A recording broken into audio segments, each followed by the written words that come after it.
주님, 주님께서 우리 왕에게 힘을 주심으로 왕이 기뻐하며 주님께서 승리를 주심으로 왕이 크게 즐거워합니다.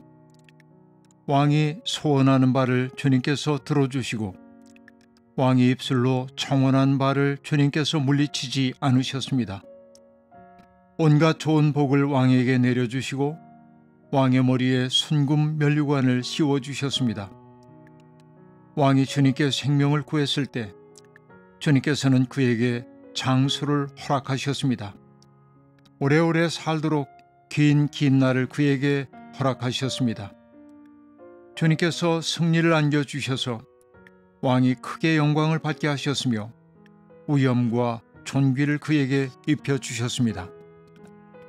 주님께서 영원한 복을 왕에게 내려주시고 주님께서 그와 함께 계시니 왕의 기쁨이 넘칩니다.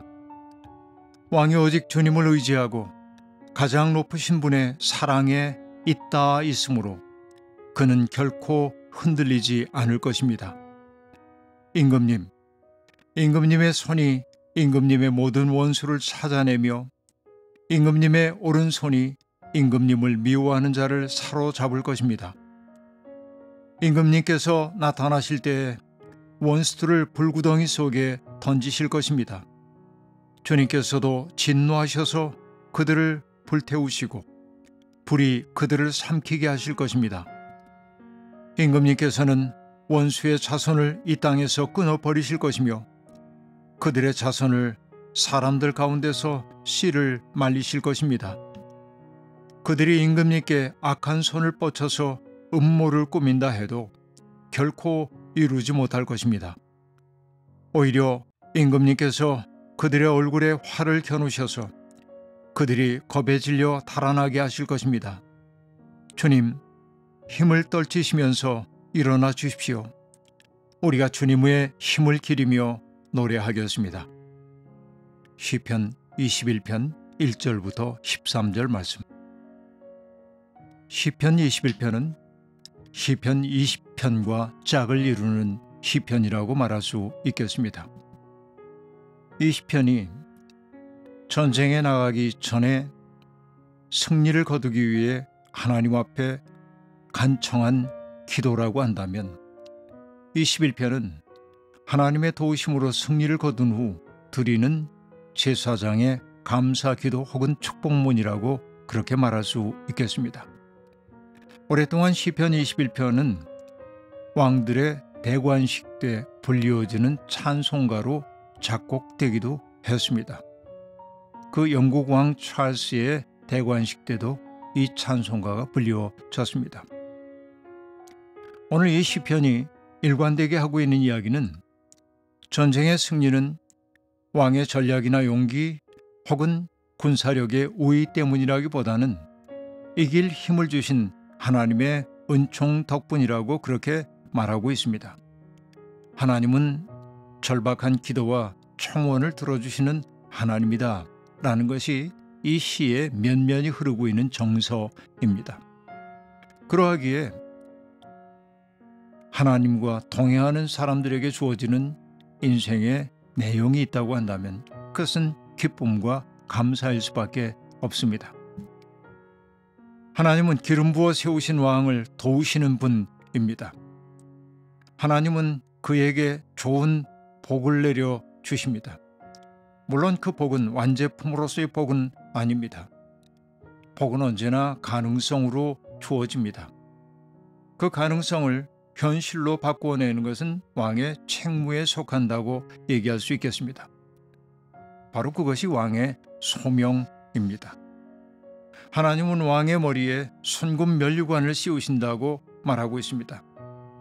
이것은 영광스러움이지만 그만큼 막중한 책임을 그에게 지워주심을 뜻하기도 합니다.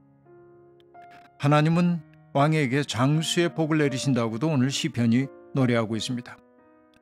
그리고 그에게 승리를 주심으로 위엄과 존귀를 얻게 하고 승리를 거둔 왕이 기쁨에 넘치게 될 것이라고 이야기하고 있습니다. 바로 이것이 제사장이 왕을 두고 불렀던 노래입니다. 제사장의 노래에 회중들이 응답합니다. 바로 그것이 7절입니다.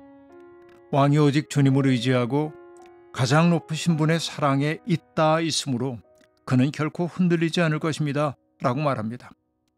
앞서 얘기했던 그 내용을 여기에 간략한 언어로 표현하고 있는 것입니다. 왕의 승리는 주님을 의지했기 때문이고 왕이 위엄과 존귀를 얻게 된 것은 가장 높으신 분의 사랑에 있다 있을 때라는 것입니다. 그러니까 왕이 어떻게 지내야 하는지를 회중들이 이렇게 응답하고 있음을 볼 수 있습니다. 우리가 종교개혁주일이면 늘 부르곤 하는 찬송가 585장에 보면 제 힘만 의지할 때는 패할 수밖에 없도다 라고 말하고 있습니다. 이것은 종교개혁이라고 하는 그 어려운 싸움 앞에 섰었던 마틴 루터의 경험이 그대로 담겨 있을 겁니다.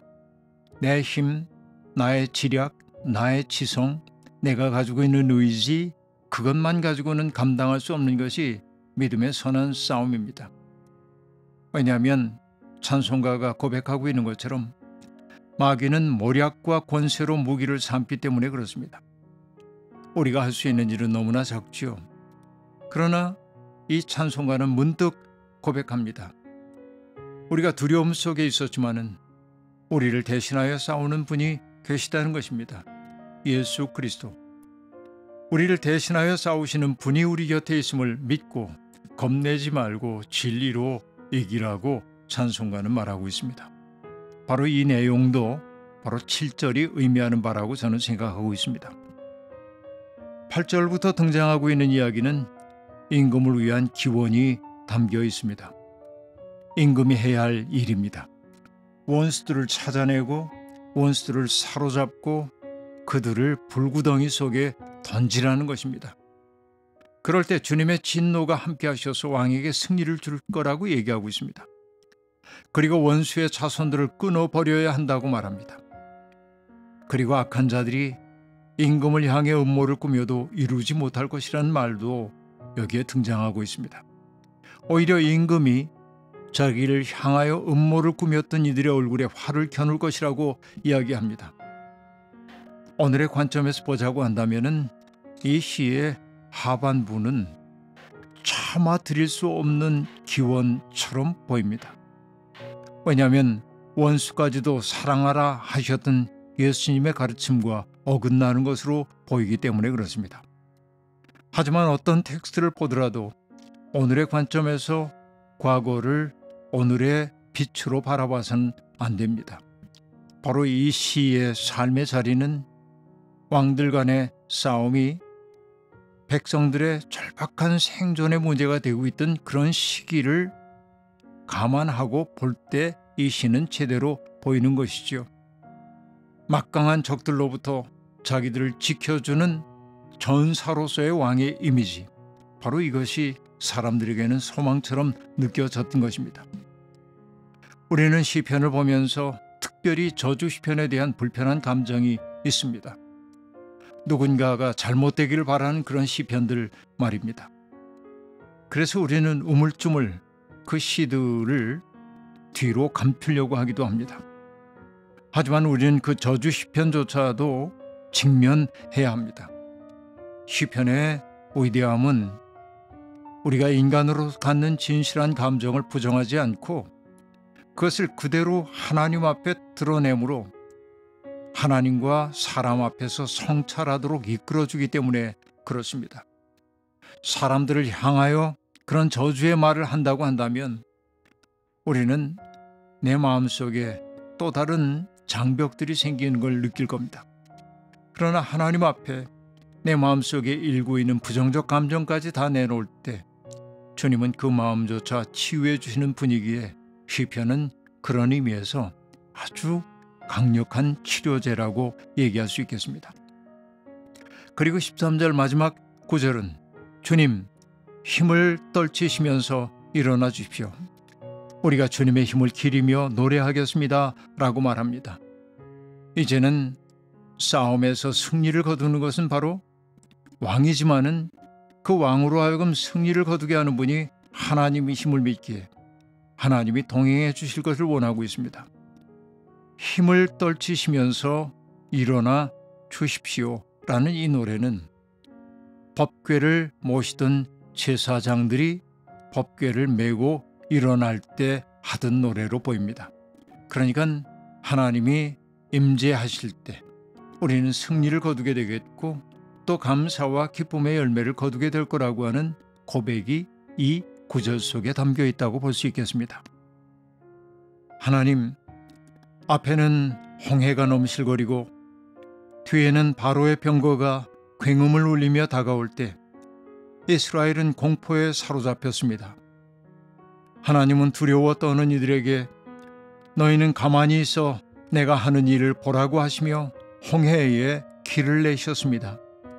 주님, 한 치 앞도 내다보기 어려운 현실 속에서 어찌할 바를 몰라 방황하는 우리를 불쌍히 여겨주십시오. 주님의 비단에서 걷게 하시고 주님의 사랑에 잇대어 있게 하시고 흔들리지 않는 담대함으로 진리의 선한 싸움을 계속하게 해주십시오. 아멘.